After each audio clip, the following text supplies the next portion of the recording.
If you think you know everything that there is to know about Formula 1, then you are probably wrong. Here is a list of 22 rules that you probably didn't know existed in Formula 1. Rule number 1.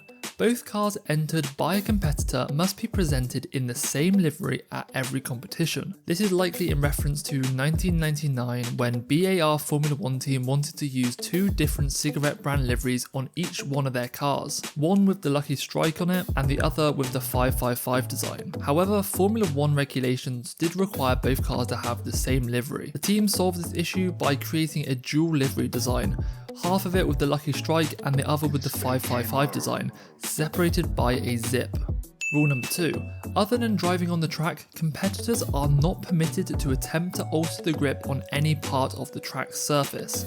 Now obviously drivers can attempt to grip up the track using their tyres, but I'm not sure what this rule is in reference to, as they're clearly not going to go on track and start fiddling with curbs or putting extra grip down. Rule number 3. If two or more constructors or drivers finish the championship with the same number of points, the higher place in the championship will be awarded to either the holder of the greatest number of first places in a race, the greatest number of second, third, or so on until a winner emerges. If this procedure fails to produce a result, which is obviously extremely unlikely, the FIA can nominate a winner according to as such criteria as they think is fit. Rule number 4. Any driver retiring before the end of a race must make themselves available for media interviews after their return to the paddock. So if you're Kimi Raikkonen on your yacht in Monaco after DNFing your race, this is no longer allowed. Rule number 5. During the race, each competitor must make at least one senior spokesperson available for interviews by officially accredited TV crews. So this is why we always see Sky Sports talking to Christian Horner, Zach Brown, Gunther Steiner. Rule number 6. The maximum number of competitions in the championship is 24. The minimum number is 8.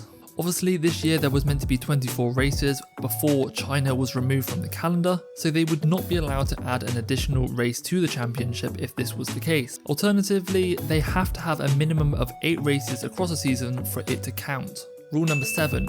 A Formula 1 competition may be cancelled if fewer than 12 cars are available for it. If you think back to 2005 and the US Grand Prix, when only 6 cars lined up to start the grid, they would be allowed to cancel this race, although I think most Formula 1 fans would still like to see a race with only a few cars go ahead. Rule number 8. The name or the emblem of the make of the Formula 1 car must appear on the front nose of the car, in either case, and it must be at least 25mm in its largest dimension. Rule number 9. Animals, except those who have been authorised by the FIA for use by security services, are forbidden on the track, in the pit lane and in the paddock or spectator area. So Daniel Ricciardo when he rode his horse in Dakota and Roscoe Hamilton aren't actually allowed in the paddock, although these would have been an FIA exemption. It also means that the animals that were running across the track in Australia were breaking the FIA sporting regulations. Rule number 10. During a championship, each competitor will be permitted to use a maximum of 4 drivers across a season.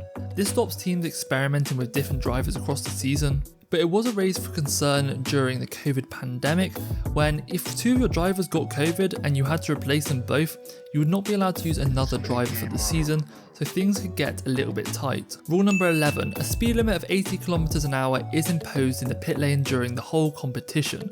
However, this limit may be amended by the race director following a recommendation from a safety delegate. Any competitor whose driver exceeds the speed limit during any practice or race session will be fined €100 for each kilometre an hour above the speed limit, up to a maximum of €1,000. This was seen at the Miami Grand Prix weekend by Esteban Ocon, where he went over the 80 km speed limit by 0.3 km of an hour, fined €100. It's probably more of an annoyance just having to go and pay that fine. Rule number 12.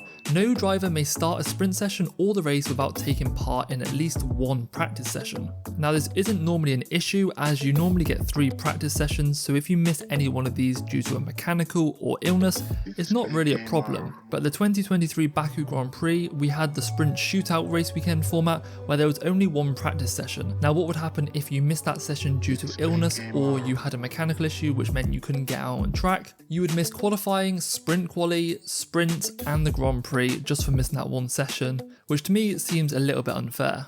Rule number 13.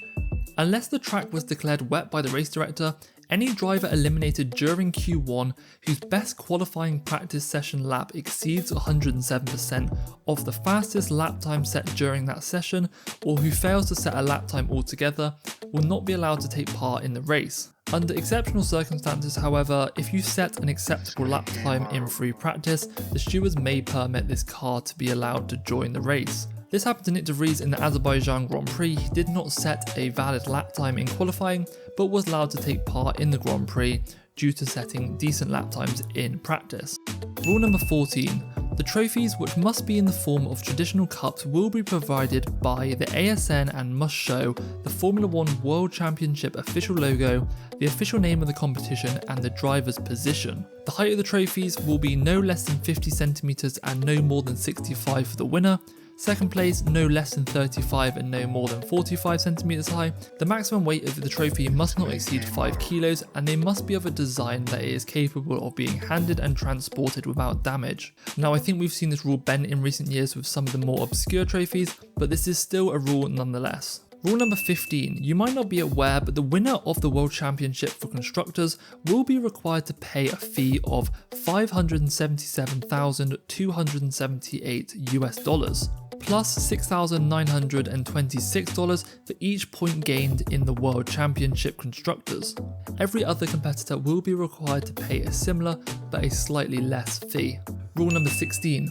The distance of all races from the start flag to the final checkered line shall be equal to the least number of laps completed, which exceeds a distance of 305 kilometers, with the exception of the two following circumstances. First, if you are racing in Monaco, this will be equal to the number of laps which exceed a distance of 260 kilometers. And number 2, if the formation lap is started behind a safety car, the number of race laps will be reduced by the number of laps carried out behind the safety car minus 1. Rule number 17. If a team wants to make a protest, this will cost them a fee of €2,000. They can also make appeals to penalties, but this will cost them an additional fee of €6,000. Rule number 18. You may be aware that the Formula 1 cars have a minimum weight. This is currently 796 kilos. Something you might not be aware is that they also monitor the mass distribution. With the car resting on a horizontal plane, the mass measured off the front of the car compared to the rear axles must not be less than the mass specified in Article 4.1, which is a factor of 0.445 and 0.540 respectively at all times during qualifying. This means you basically can't have a car that's front or rear heavy, it does need to be balanced. Rule number 19. The weight of a Formula 1 driver with his seats and driving equipment must weigh 80 kilos. The reference mass of the driver will be added to the mass of any ballast designated for this purpose if they don't meet the 80 kilos. Rule 21. No fuel bladders used in the Formula 1 car can be older than 5 years old. Now I can't see a current Formula 1 team using a bit of equipment that is over 5 years old, but if you're a team like Hassel-Williams and you're trying to save a little bit of money, they might be doing this. Rule 21. Tyres may only be inflated with air or nitrogen. Teams may choose to fill their tyres with nitrogen rather than compressed air, as it will maintain tyre pressure for longer, it enhances fuel efficiency, and it does reduce the risk of corrosion to the wheels or the tyre pressure monitoring system. Also, the weight of pure nitrogen is 3% less than that of air, so you are saving a small amount. And finally, rule number 22. Within a 1 hour period commencing 20 hours and 30 minutes prior to the scheduled start of practice 1, 6 drivers must be available for fan engagement activities for a maximum period of 30 minutes each. So when you see Formula 1 drivers signing autographs and meeting fans, this may be down to them showing their appreciation for their fans, but this is also a rule in the regulations that 6 drivers must stay for a period of 30 minutes. Let me know down below in the comments if there are any rules I have missed from this that are interesting, and thanks for watching to the end of the video, and I will see you in the next one. Cheers.